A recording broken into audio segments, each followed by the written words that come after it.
Hey everyone, it's Kong, and here's the 11th issue of the Langrisser Lookout. This is a bi-weekly series where I go over some noteworthy game news and then follow it up with an update on my own account progress. So let's start with the important stuff, the Community News Roundup. In PvE news, the Legend of Heroes Trails of Cold Steel crossover event is mostly here. The Reen and Arianrod banner is in full swing, so check out the usual Should You Summon video for details on those two characters.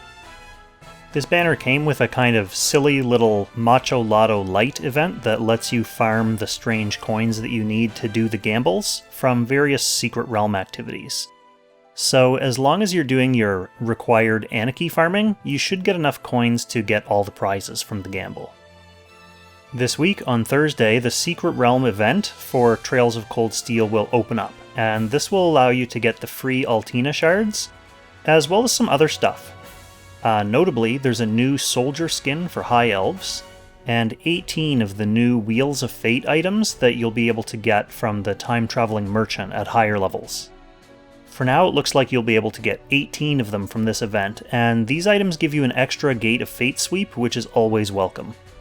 They don't let you go over the daily limit for each character though, so if you've already done the 3 or 4 Gate of Fate sweeps for a character that you're trying to grind up, you won't be able to use this to get more for that character that day. But just like the rare occasions when we get an extra 18 Gates of Fate in a week, this is good for bringing up backburner characters. There'll also be a new equipment banner, probably not this week, but the next week when the Reen and Arianrod banner expires. As usual for new collab gear, there will be a new piece of kit for each slot. So, the Scepter of Divinity is a staff that increases skill range by 1, as long as you're standing on a non-defensive tile, and as long as you're using a skill that has a melee damage penalty. So, it's a great option for single target Rachel, and I have seen people theory crafting Demon Zerida memes with it as well. In the body armor slot, we have the Ancient Plate armor, which comes with plus 10 defense like Aeneas' armor and the Giant's resistance, but the special effect on this one is that it reduces fixed damage by 10%. It's probably going to be one of the more common pieces from this batch just because it's not really all that special. For headgear, we have the Frostfire Crown, which has plus 10% magic defense and makes you take 10% less damage when you're actively attacking and entering battle. Again, nothing too special here. This is in the Mage Hat category, so the 10% magic defense might be a filler for Bozel if you don't have something else for him. And finally we have the Insidious Pendant. So along with the weapon, this accessory is going to be one of the prizes of the new gear banner, especially for people who use Omega. It comes with 75 attack and 37 skill flat stats, plus 5% to all stats, and plus 5% crit rate as its special effect. So the fact that you can have an SSR accessory now with flat skill and then a plus % boost skill and an effect that's actually useful for someone like Omega, I could see this being useful on some other assassins as well. In PvP news, obviously the official Apex Arena tournament is ongoing, but the Summit Der Benchgrisser signups also closed this weekend. And the first round of groups should start very soon, this week. I think they were aiming for Wednesday, September 2nd. So if you'd like to follow along and get notified when matches are happening and when and where and how to watch them, hop into their Discord server and you'll get all kinds of notifications and you can stay up to date with the chat and the matches. Okay, so that's going to be it for the news this week, so let's move on to the Kong update for August 31st. We'll start with a summoning update, and the first banner of this phase was the Bozel, Liena, and Luna banner. So I was still in Horde mode for this one, but I did toss 10 summons to see if I'd get lucky. My Liena's already 6 stars, my Bozel and my Luna are both 5 stars, so getting any of these characters would have been useful. I didn't though, so I carried those 10 summons forward for pity for the Reen and Arianrod banner. So along with those 10, I actually brought a total of 30 summons worth of pity into this banner. And I topped it up with another 70 fresh summons to get Arianrod in 100 total, so pure pity for Arianrod, my first copy. I then got another copy of Arianrod in 90 more summons, and then I finally got Reen after another 100 summons, so 2 characters in pity on this banner. Total damage was 3 SSRs, fortunately all on-banner characters, giving me both new heroes in 290 summons. So my rough luck on the crossover saw my lifetime SSR rate drop to 1.81%. For my Awakening update, I awakened Reen as soon as I got him. I figured I might as well try to stay on top of new characters that I'm planning on keeping in my Apex box. So no reason not to awaken him right away, and you can do it at 3 stars, so might as well. Okay, so let's take a look at my gear. I got my 5th Fury of Tyr from a shop gamble, and I'm not 100% sure who I'm going to use it on yet. The Apex box that I'm slowly building doesn't really have a lot of characters who need them, so I'll probably swap it on to one of my PvE heroes in the meantime. I also got my 5th Last Rites from the Ice Dragon on Friday, so I can slap that on Lestelle instead of the Azure Legend that she's been using in the meantime.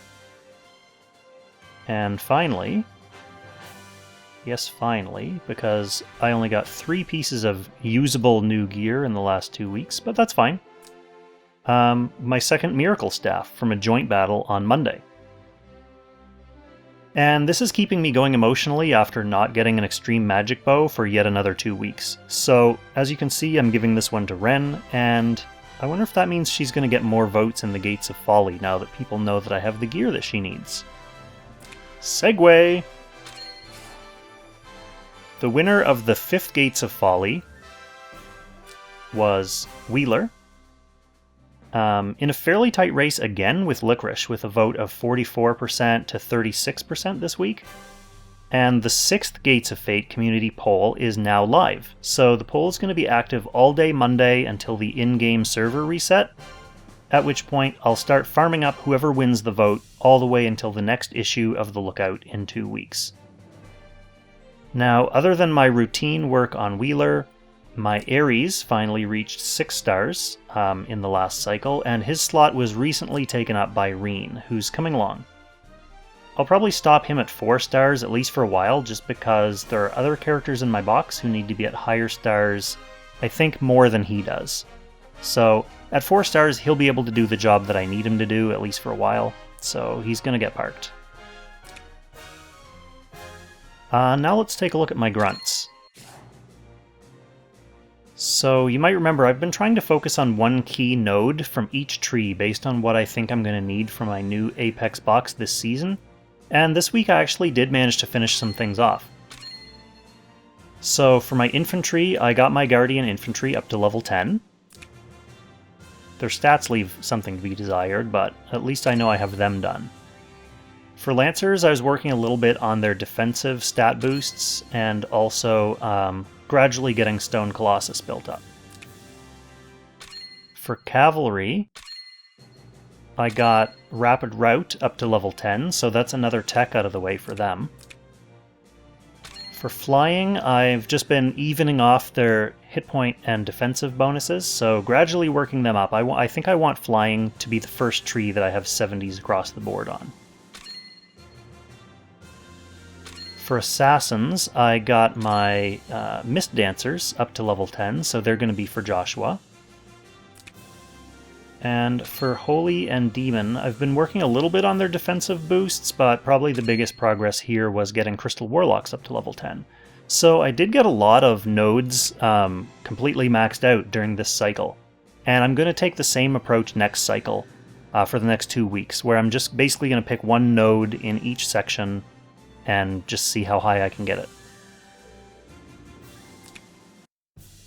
So finally, for my group, I really only needed to do 2 things in here in this cycle.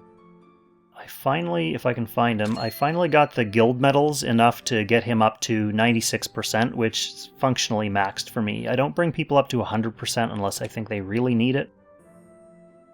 Which in the case of Reen, I did go ahead and bring him right up to 100% right away as soon as I summoned him, just because he's pretty cool, so why not? And that is actually going to be it for the Kong update. I feel like that was actually a lot of progress in the last 2 weeks. I like to get a little salty about no EMBs, but I did make a lot of good training progress. I did get Reen, even though I went to pity 3 times, but I'm feeling pretty good about things. Thanks so much for watching, and thanks as always for your feedback and your advice and your helpful comments. Don't forget to leave a vote on the Gates of Folly in the community section, and of course stay tuned for the next episode of Should You Summon later this week. And then I'll catch you in the next Langrisser Lookout.